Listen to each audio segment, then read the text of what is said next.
হরে কৃষ্ণ সবাইকে, সবাই কেমন আছো? আশা করছি অনেক ভালো আছো। কিন্তু আমি ভালো নেই এই গরমে, কারণ এই রৌদ্রের মধ্যে বেরোলেই এত পরিমাণে ট্যান পড়ে যাচ্ছে যে ট্যান ওঠারও নাম নিচ্ছে না। তার জন্য আমি বেশি দেরি না করে ইনস্টাগ্রামে খুব ভাইরাল একটা প্রোডাক্ট অর্ডার করে দিয়েছি, যেটার নাম নিকোনি ট্যান ভ্যানিশ। আর খুব এক্সাইটেড সাথে খুলছিলাম যে এটা অ্যাকচুয়ালি কাজ করে কিনা। এটার এত রিভিউ দেখেছি যে ধারণারও বাইরে। আর আসলে জিনিসটা অর্ডার দেওয়ার পর থেকে আমি একটা ভয় ছিলাম যে এতগুলো টাকা খরচ করার পরে যদি জিনিসটা কাজ না করে তাহলে আমার এতগুলো টাকা জলে চলে যাবে।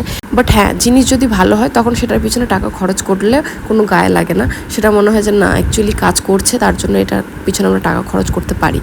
তো যাই হোক, এর ভিতরে এখন কি আছে তোমাদেরকে একটু দেখিয়ে দিই। একটা প্রথমে আছে লোশন, তারপর একটা পাউডার, তারপর একটা ক্রিম, আর তার সাথে একটা চামচ, বাটি আর একটা ব্রাশ ছিল। তো টোটাল হচ্ছে কিনা এই কটা জিনিস। তো প্রথমে লোশনটাকে বড় চামচের মধ্যে ঢেলে নিতে হবে। তারপর ছোট যে চামচটা আছে সেই চামচটার মধ্যে পাউডারটাকে ঢেলে নিয়ে এই বাটির মধ্যে ভালো করে মিক্স করে নিতে হবে। আর তারপর হাতের মধ্যে ক্রিমটাকে দিয়ে কিছুক্ষণ রেখে দিতে হবে। তারপর ভালো করে ক্রিম আর পাউডারটাকে মিক্স করতে হবে পিঙ্ক হয়ে যাওয়ার পরে। তারপর হাতের মধ্যে যেইটুকুনি জায়গা আমি ক্রিম লাগিয়েছি সেইটুকুনি জায়গা আমি এখন লাগিয়ে আগে চেক করবো যেটা অ্যাকচুয়ালি কাজ করছে কিনা। তো 10-20 মিনিট রাখার পরে এটাকে এখন বুনু তুলে দিচ্ছে। তো তোমরা সামনাসামনি রেজাল্টটা দেখতে পাবে যে অ্যাকচুয়ালি কাজ করেছে কিনা।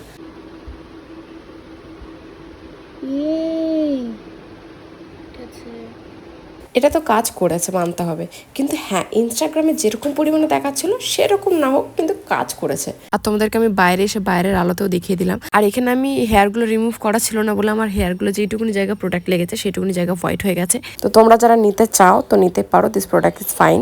সো আজকের মতো ভিডিওটা এখানেই এন্ড করছি। আবার দেখাবো একটা নতুন ব্লগের সাথে। সবাইকে টাটা, হরে কৃষ্ণ।